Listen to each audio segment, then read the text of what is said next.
1, 2, 1, 2. Do you remember the Crash Test Dummies? They were a series of PSAs that ran on television, radio, and magazines in the 80s and 90s that saw the comedy duo invariably wreck their cars and suffer the consequences. The PSAs were so successful that the mascots spun off into toys, t-shirts, cartoons, comic books, and even video games. But unlike other mascots, the Crash Test Dummies are also credited with saving over 85,000 lives.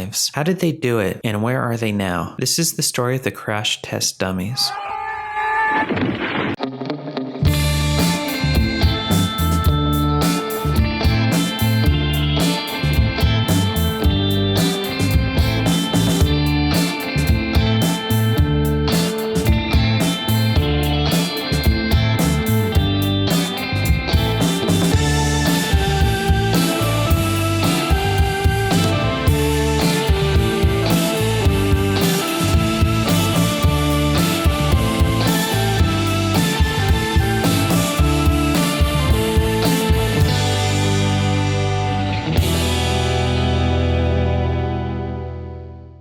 In 1869, Mary Ward of Ireland became the first recorded victim of an automobile accident when she was thrown out of her steam-powered motor vehicle and killed. By the 1930s, when the automobile became a common part of daily life and the number of motor vehicle deaths was rising, the need for a way to analyze and mitigate the effects of car accidents on humans became more and more pressing. During the early 1900s, safety was not a factor when it came to vehicle design. Instead, automobile manufacturers focused on making cars sexier with streamlined bodies and faster top speeds. Every design iteration made cars less safe. It wasn't until auto-related fatalities continued to soar in the 1930s and 40s that car makers began to invest in car safety research, with the goal of identifying safety improvements that could be incorporated into new vehicle designs. The very first safety tests were performed using human cadavers, animals, and live volunteers. They would be placed in a car that would intentionally be crashed to study what happened to bodies during automobile accidents. While providing actionable results, like the invention of the seatbelt, these tests also raised ethical dilemmas because human cadavers and animals are not able to consent to research studies. No car company wanted to take the mantle of establishing safety research gold standards. They didn't know how to.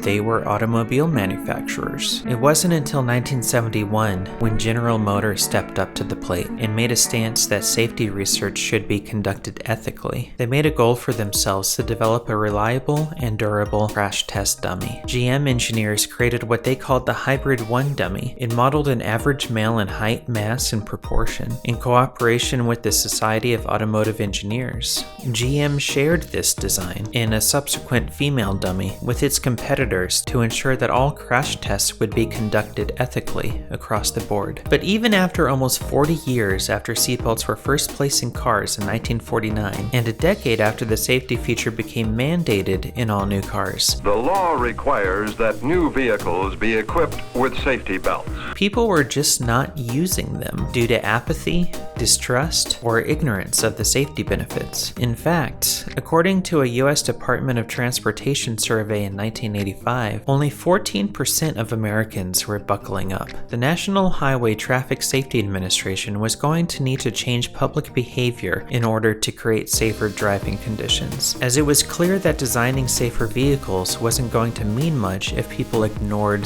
the safety features. To spur a change in public behavior, the National Highway Traffic Safety Administration teamed up with the U.S. Department of Transportation and the Ad Council to create a safety belt education campaign with the message that safety belts can save lives. The first commercials depicted horrific deaths that could have been prevented with the help of safety belts. And many of the ones who had accidents also had good excuses for not wearing safety belts.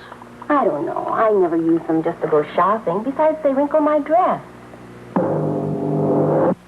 They did not catch on. So, the Ad Council brought in ad agency Leo Burnett to steer the campaign in a new direction. Leo Burnett recommended against a shocking PSA in favor of one that addressed the issue with a sense of humor. Instead of fear and tragedy, they would depict slapstick and wisecracks. Leo Burnett creatives Jim Ferguson and Joel Machak were tasked with creating an idea for the campaign, and they dreamed up 2 dummies coming to life. They discussed the concept being the 2 crash test dummies being forced and dragged into getting into car crashes. Joel Machak was the one that suggested making the campaign more lighthearted, where they instead had the dummies love their jobs and make them enjoy getting into crashes. Jim agreed, and they moved forward with this concept. For a brand character to work, they need to resonate with audiences. It's not about making a mascot who is funny or cool. They need to be relatable, and that's something brands can have a hard time achieving. One way to create relatability is to give the mascot some kind of conflict over what's happening around them, which makes the audience root for the mascot and forget that they are being sold to. They called the new mascots the Crash Test Dummies, leaning heavily into the double meaning of dummies,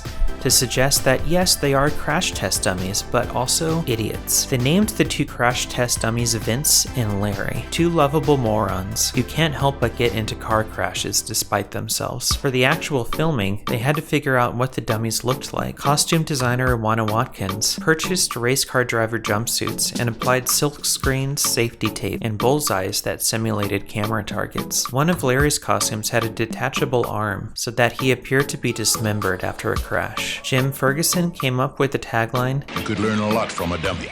Buckle your safety belt." With a solid concept, the campaign consisted of television and radio commercials, and the Crash Test Dummies made their debut in 1986. 1, 2, 1, 2. Larry, you know, this simple exercise can help you stay healthy, which keeps medical costs down. But you gotta do it every day, Vince. Or you'll get out of shape fast. Just like that, they were off and running. In each ad, the dummy duo experienced the painful consequences of not wearing seatbelts. The commercials showed the dummies being subjected to various types of car crashes, such as head-on collisions, inside impact crashes, and the devastating effects that these crashes had on the dummies. But the fact that they were dummies and were designed to crash made them enjoyable to watch. The commercials were directed by David Kellogg, who later went on to direct the hit films Men in Black and Hancock. The campaign for the Crash Test Dummies was an instant success, making pop culture stars out of Vince and Larry. But more importantly, seatbelt use in America doubled the year after the dummies made their national debut. Gosh, Darlene, it sure is amazing how much we have in common. I know, Larry. We both love 3-car pileups. We both were built in Buffalo. And we both know wearing safety belts helps save thousands of lives. Yeah, this is fascinating. Don't mind Vince. He's getting over a bad breakup. I know. Janet's picking up the pieces, too. They're in here. I wish they understood it's all worth it to get people to buckle up. Hey, lacerated lovebirds, I sense a major crush. After 42 televised PSAs and a successful decade-long campaign, the commercials lasted until 1997, with the last PSA being called Backseat Baby, which featured Ray Charles. Backseat baby, the front seat's not the place to drop out. Don't want that big old bag to pop out. Backseat baby, put that booties in the backseat. Backseat baby, have action kiss you never meet. I'm here to remind you to put them behind you. Backseat baby, wow. The reason for their discontinuation is not known for certain, but it's speculated that it may have been due to the fact that the message of the commercials had become common knowledge and the campaign was no longer deemed necessary. Vince and Larry now reside in the History Collection at the Smithsonian. The message got through to us. Seatbelt use went from 14% to 79% in the years since Vince and Larry took to the air. Last year, according to the Department of Transportation, the rates of fatalities and injuries from traffic crashes fell to their lowest levels since 1949. A fact that's even more remarkable when you think about how many more cars are on the road today. Few characters can claim that they have saved 85,000 lives, quite like the Crash Test Dummies. The commercials were so successful that they became one of the most recognizable and memorable advertising campaigns of all time. Additionally, the commercials have earned numerous awards, including an Addy, 2 Clio Awards, and an Emmy for Outstanding Commercial. The popularity of the commercials also led to the creation of a variety of merchandise, including action figures, The Crash and Bash chair. These guys really take a beating. But no dummy day would be complete without a ride in the crash car. t-shirts, a half-hour television special made with early computer animation. Maybe I should run for office someday. I mean, why not a dummy in the White House?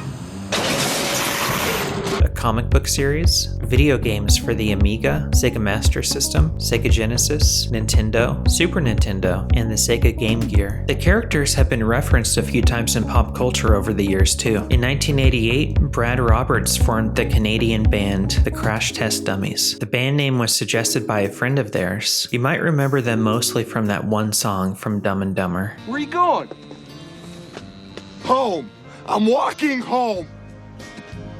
Oh, well, pardon me, Mr. Perfect. I guess I forgot that you never ever make a mistake.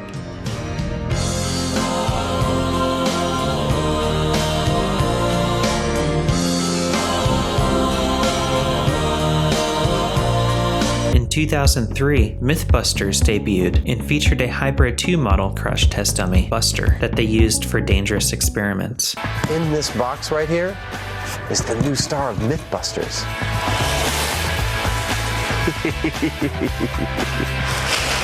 Oh, look at that. That's all I need is another dummy around this place. And in 2004, a series of Crash Test Dummies animated shorts were commissioned for the Fox network. You jack the truck, remove the old tires, put on the new ones, and fasten the bolts in lightning time.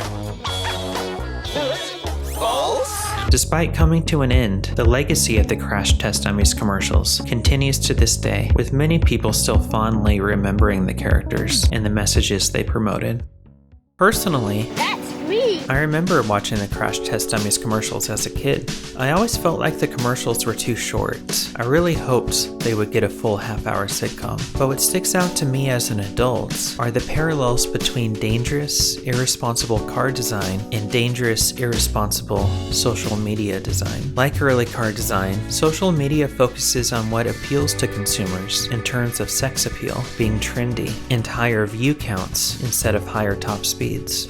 Social media goes largely unregulated, with reports showing a 71% increase in psychological distress in children and young adults, and a rate increase of 47% for suicidal thoughts. It took us decades to recognize the inherent danger associated with cars. The answer was never to stop buying cars, it was to make cars safer. In general, the car companies deserve a huge amount of credit in terms of introducing generation after generation of vehicles where safety technologies have really helped the driver, if there is an accident, survive an accident. As someone who works in technology, it is my sincere hope that we prioritize safety with the technology we give our children and to ourselves. It's a huge thing to move the needle in the way of responsibility, and looking back, I guess we really did learn a lot from a dummy. It's a lot like this. I'd give you a 10, my friend, but you didn't keep your legs together.